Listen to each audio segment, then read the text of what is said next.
Okay, so I think we have started the recording and we can begin with the presentation from Eurocore. Okay, next slide.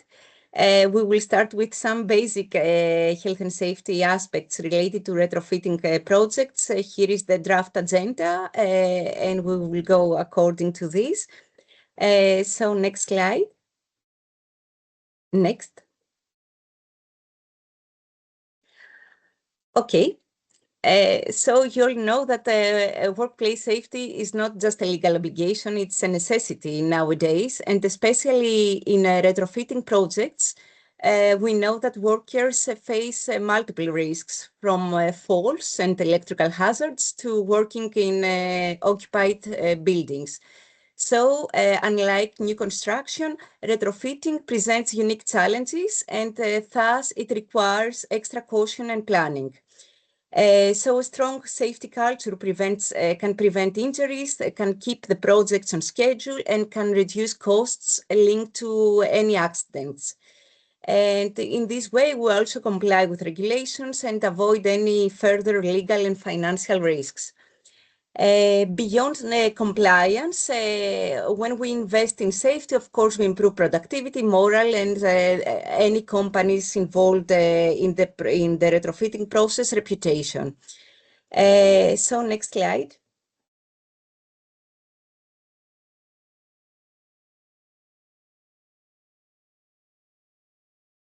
Okay. So retrofitting projects present unique safety challenges. Okay, now we see it. That different from standard construction work because we have to deal with existing buildings often occupied, so workers must be extra cautious to minimize any disruptions and on the other side ensure safety. Another major challenge has to do with working at heights, often in outdoor areas exposed to extreme weather conditions. Older buildings can conceal hidden hazards like weak structures, presence of dangerous materials such as asbestos, outdated wirings, and all this increase the risks. Another important risk has to do with confined space that limit access and ventilation, and of course, handling of heavy equipment in often tight areas, which demands careful planning. Next slide, please. In all this, risk assessment is the foundation of the workplace safety, and it involves four standard steps. One is to identify the hazards, of course, and understand which risks are related to the jobs. Then evaluate the risks that you have identified and implement control measures in all these risks. Of course, the review and update, it's a continuous operation that must be always in line. Next slide. As I said before, recognizing hazards is the first step in preventing any accidents. In retrofitting projects, some of the most common risks include, as I said, falls from height, electrocution from exposed wires or outdated electrical systems, chemical exposure, confined space, and struck by incidents such as falling tools, materials, or moving equipment. Next slide.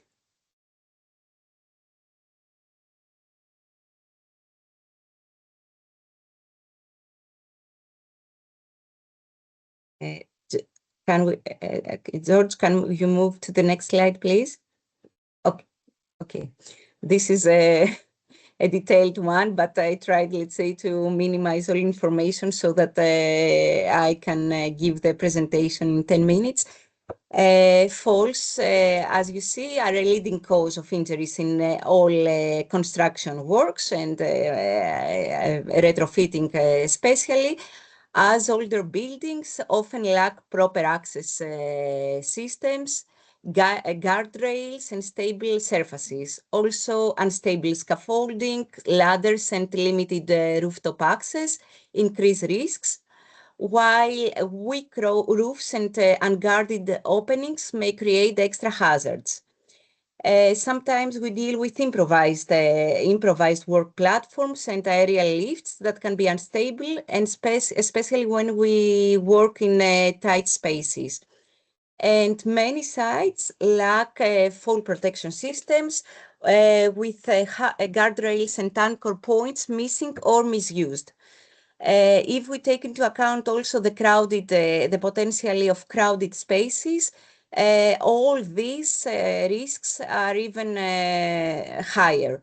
And of course, poor lighting and slippery surfaces due to rain, ice, or other weather conditions make all this even riskier. Next slide. Some regarding the fall protection, preventing falls starts, as I said, with proper fall protection measures. So in all retrofitting, we must ensure stable scaffolding, guardrails, and secure anchor points.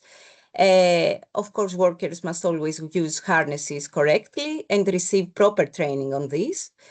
Clear workspaces reduce any trip hazards, and planning for weather conditions helps prevent slips.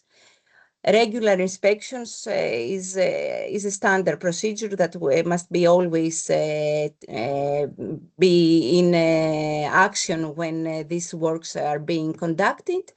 And in this way, we can significantly minimize fall risks. Next slide, please.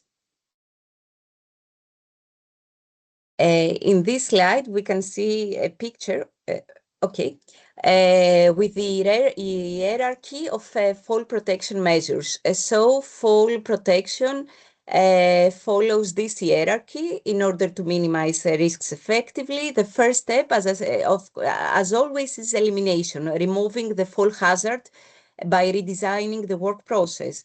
If that is not possible, we use passive protection like guardrails and barriers to prevent falls. Next, we rely on fall restraint systems such as harnesses and anchor points. And finally, administrative controls such as training and warning signs ensure workers are aware of the fall hazards. Next slide. These are some realistic cases of working in such conditions. So we move in the next slide. Next important risk has to do with electrical one. Electrical hazards are a major risk in retrofitting, especially when working with old or live systems. In such cases, workers may encounter exposed wires, overloaded circuits, or faulty connections, leading to shocks, arc flashes, or even fires. Older buildings may also have grounding issues or incompatible electrical systems that increase the risk of malfunctions.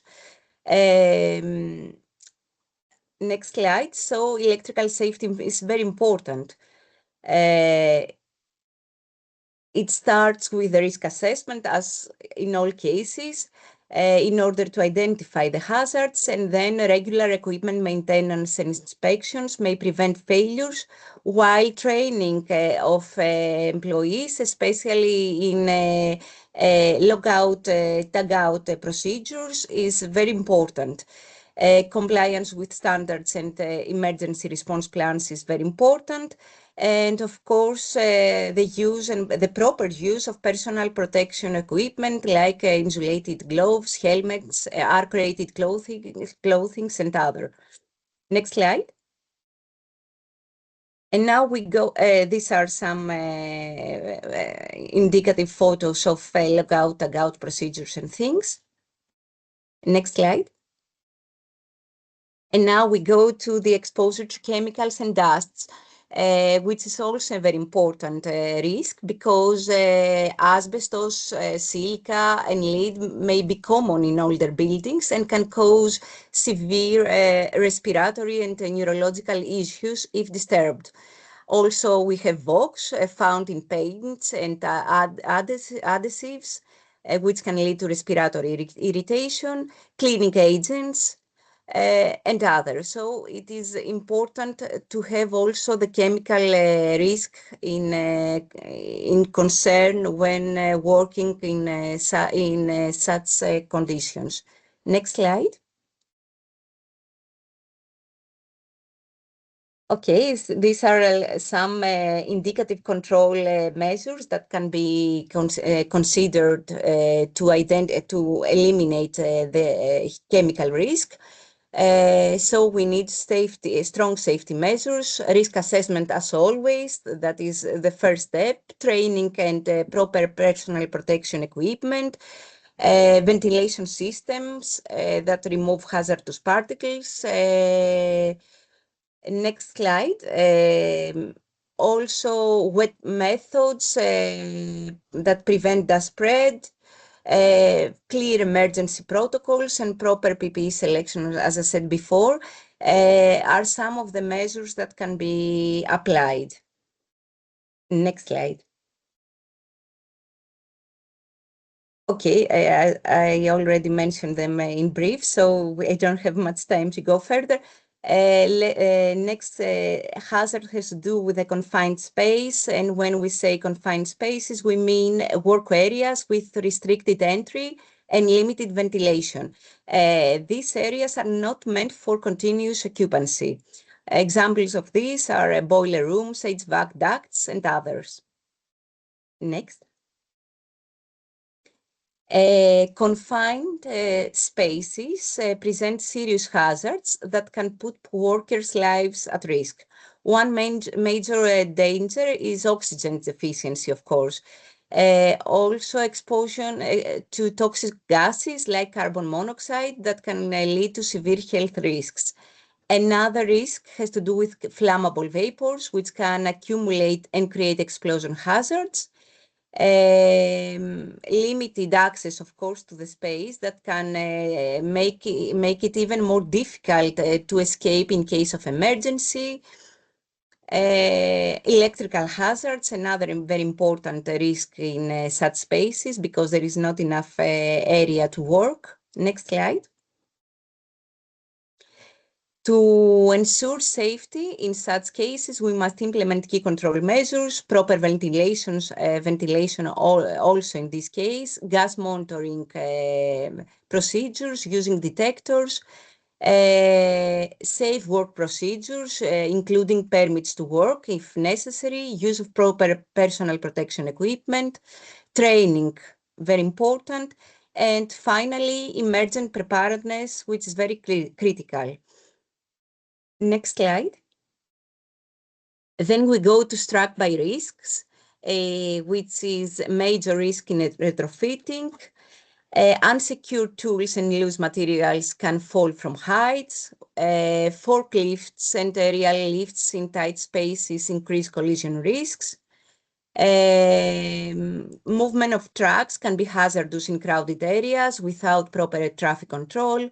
Hoisting materials that can drop unexpectedly, lifting equipment failures, nail guns and fasteners, cutting tools that can create flying debris, demolition works that can generate also debris and dust particles, with hazards related to the health.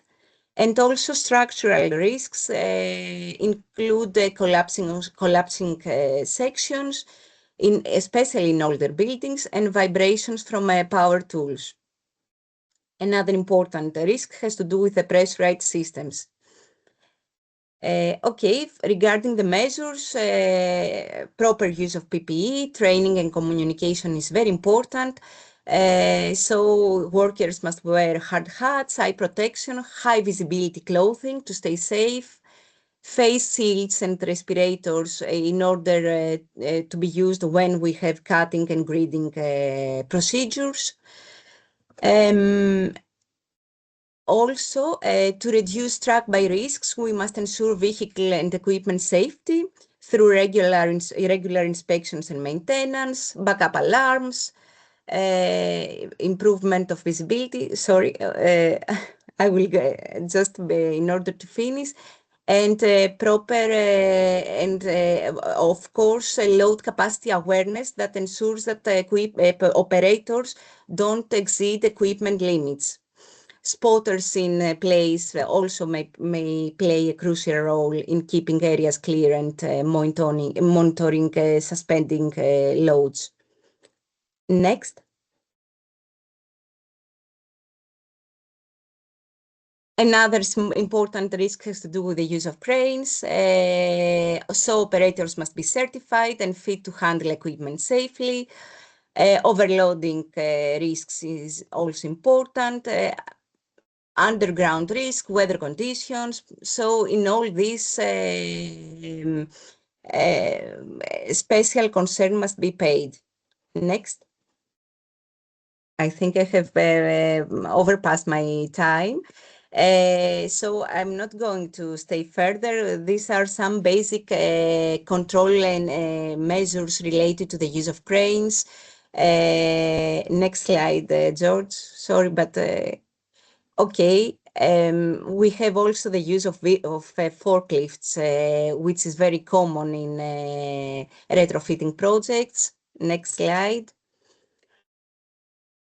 These are the basic control measures regarding the forklifts. Of course, the certification of the operators, enhanced visibility, use of proper PPEs. Next slide.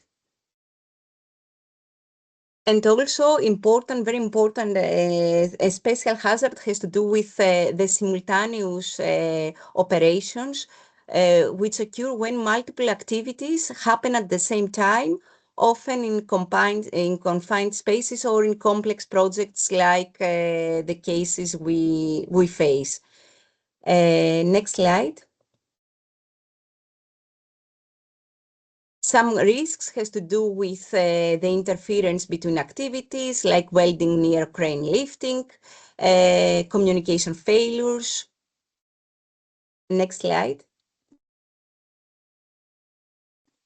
Equipment conflicts like forklifts and cranes operating in the same area, utility overloads, and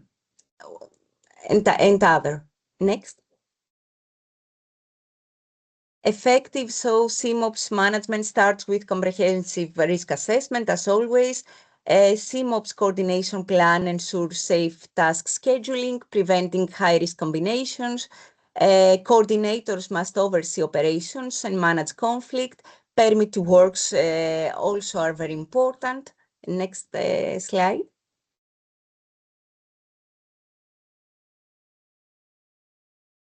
We can skip this. And in order, let's say, to summarize all this information, we have prepared a table of incident types and prevention strategies, which summarize all information that I already mentioned to you.